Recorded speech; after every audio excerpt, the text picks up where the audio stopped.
Hello and welcome to True Crime Rocket Science, the most authentic voice in true crime. 2 weeks ago, Kiely's family posted a missing person appeal on Facebook.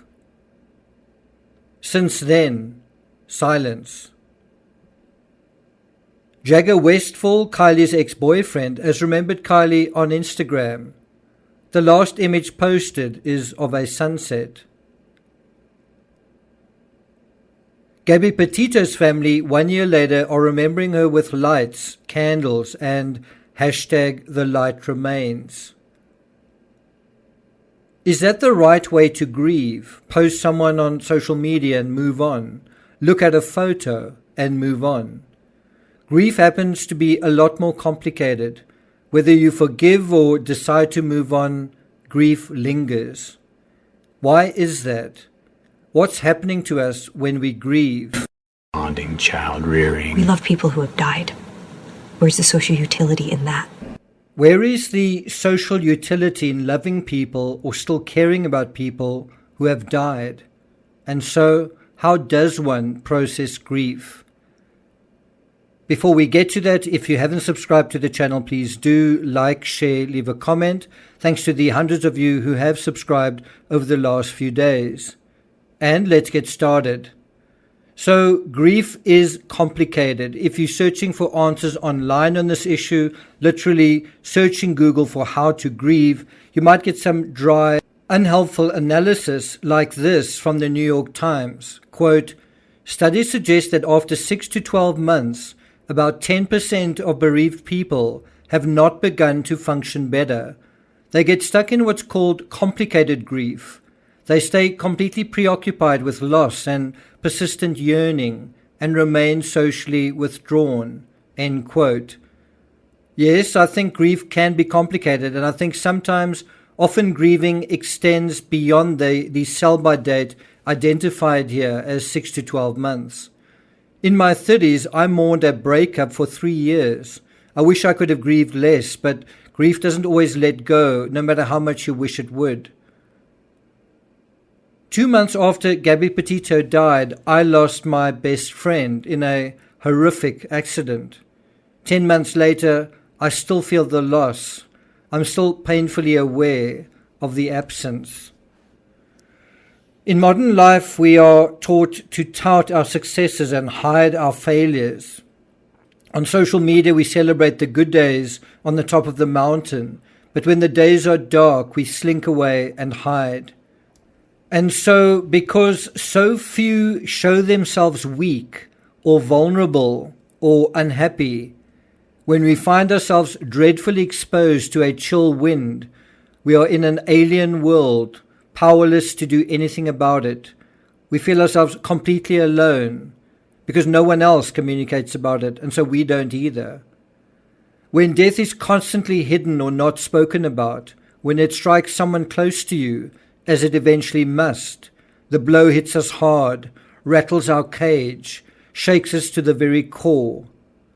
It feels like it's not supposed to happen, but then it feels like it has happened and it cuts us to the bone, and we are powerless in the face of something so overwhelming. And then, do we still hide our feelings? In the aftermath of my friend's death, his wife has often put up photos of her husband, remembering him in all sorts of places, in pictures and in words. I do think this is part of the right way to grieve, to remember who someone was rather than try to forget, to acknowledge what they meant to you rather than to deny it. Grief, an emotion that feels unpleasant and terrible at times, edifies us. It shows that yes, we love someone, that yes, we had a meaningful relationship with someone, that yes, we connected deeply with another soul, and they with us. That means something. But grief does more than edify. It elevates living into something far more precious and meaningful. Because life can be lost, as we saw with Gabby and with Kiely, as unlikely as it seems, life can be lost. Because there are no guarantees, our lives and those around us are so much more valuable. It shows that our lives can be lost too. Our time is valuable. What we do with each moment and what we don't do matters. When someone dies, we are often crushed by the brutal meaninglessness of life. We feel that with Gabby Petito. We feel that in such a raw way right now with Kiely Rodney, and I'm sure many of her friends do as well. Why did this have to happen? She didn't deserve to die. But when somebody dies, we are often crushed by the brutal meaninglessness of life, and that is in the perfect place to address the question, what is meaningful? If this is meaningless, what is meaningful? What is valuable? Because grief is such a universal experience, it's something that when we acknowledge it, it connects us to others. And I think that is part of the true crime community. We acknowledge what has happened, and that brings us together. We can connect as victims or as survivors, as battle-scarred spouses or philosophers, as truth-tellers, or those still struggling to deal with their own denial. I like the idea of connecting on the narrative of the journey back towards meaning and the light, the journey back to the light, often extended sojourn in the shadows of sadness. And that obviously is a journey that the 300 other partygoers are faced with right now, the journey back to the light. According to NPR, quote, clinical psychologist Mary Frances O'Connor says we shouldn't avoid grief or try to hide our feelings, because grief is a universal experience, and when we can connect, it is better. O'Connor, an associate professor of psychology at the University of Arizona, studies what happens in our brains when we experience grief. She says grieving is a form of learning, one that teaches us how to be in the world without someone we love in it. The background is running all the time for people who are grieving, thinking about new habits and how they interact now, end quote. So do you see, the lesson is learning how to be in the world without someone we love in it. But I think the lesson is profound enough just as learning how to be in the world, perhaps also learning who or what to be in the world. Maybe it means we must take life more seriously. Maybe it means we must take life less seriously. Maybe it means we must make the most of the people that are in our lives. Grief is a reminder of an existential crisis that we were always born into, and one that never really goes away.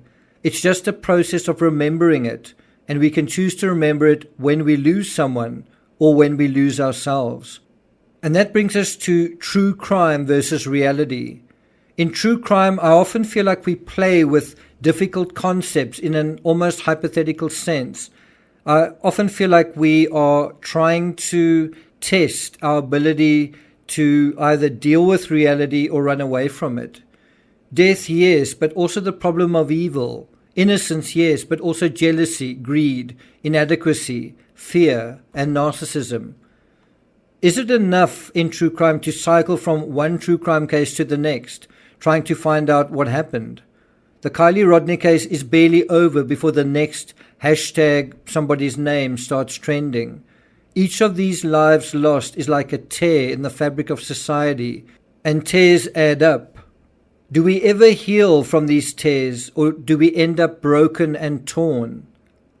True crime preoccupies itself with many of the dark dimensions of the human condition, but even if we begin the path to a better world by examining our worst, I think one subject missing from all of these endless narratives in true crime is the longer-term aftermath of grief.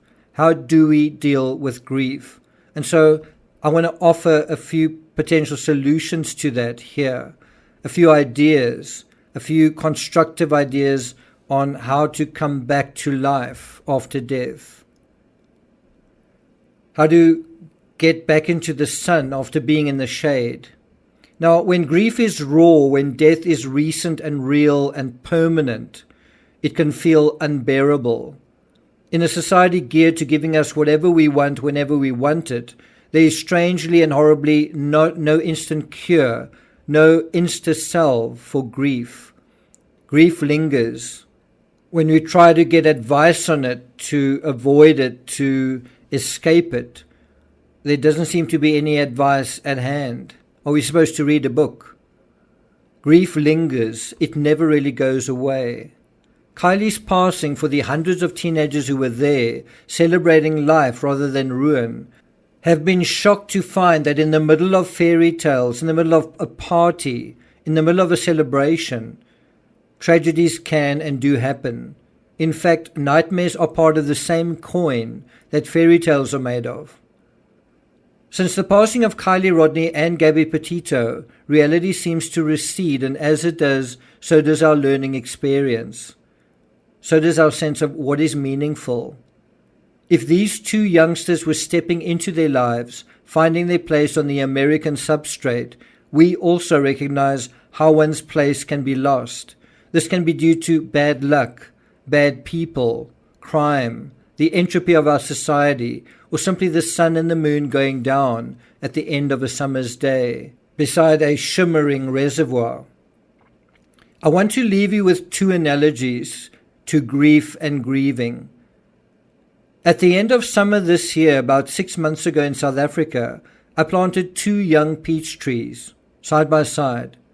One of them, the smaller of the two, has been in the shade for the whole of winter. It's kind of planted in a courtyard area with walls around one side of it, so the sun doesn't reach it. Now, as spring approaches, the sun circles higher and warmer, but the little tree's still missing the sunlight by around a foot, and I'm concerned about it.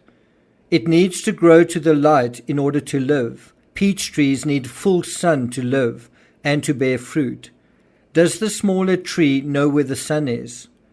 Does it know firstly that if it grows just another foot, it will be able to dip its leaves into nourishing sunlight? Will it be able to grow in the shade as it must, if it is to find its way back to the light and life? Well, that's what grief is, growing in the shade while knowing spring and warmer days are on the way and rising to meet them. The second analogy is even more powerful and comes from the world-class elite triathlete Lucy Charles-Barclay. I'll put a link to her story in the description, and I really recommend that you watch that. Lucy has been injured for the past few months, but also trying to learn how to recover from injury physically and mentally. Grief is a lot like that. Grief is a lot like recovering from an injury of the heart that also affects the body and mind. Think about grief as an injury. Think about true crime as thinking and talking about injuries to our society, to each other. When someone dies, it is like we ourselves are injured, and in a real sense, a self-aware society must feel the pain and loss of its members. Think about how the world mourned when Elvis died. And so recovering from an injury is another way we learn how to be and who to be in the world. So if you take on the challenge of death, which is grief, if you take it on like an injury, it allows you to build resilience. It allows you to come back into the world stronger than when you withdrew from it. As the voice says at the start of Lucy's video, in the midst of tragedy, or in her case, injury, what you will realize is you have greatness within you. What you will realize is you are greater than your circumstances. You are, and so are we. If death is not breathing, if death is drowning, then life must be about breathing, about sucking in the oxygen, but also breathing more deeply and breathing in inspiration, but being inspired in a more meaningful way as well than we were. So let me wish you well on your journey back to wholeness and meaningfulness, wellness and joy, and hopefully also the grand adventure that real life lived realistically can be and has every chance of being. Thank you for listening, and I'll see you guys next time.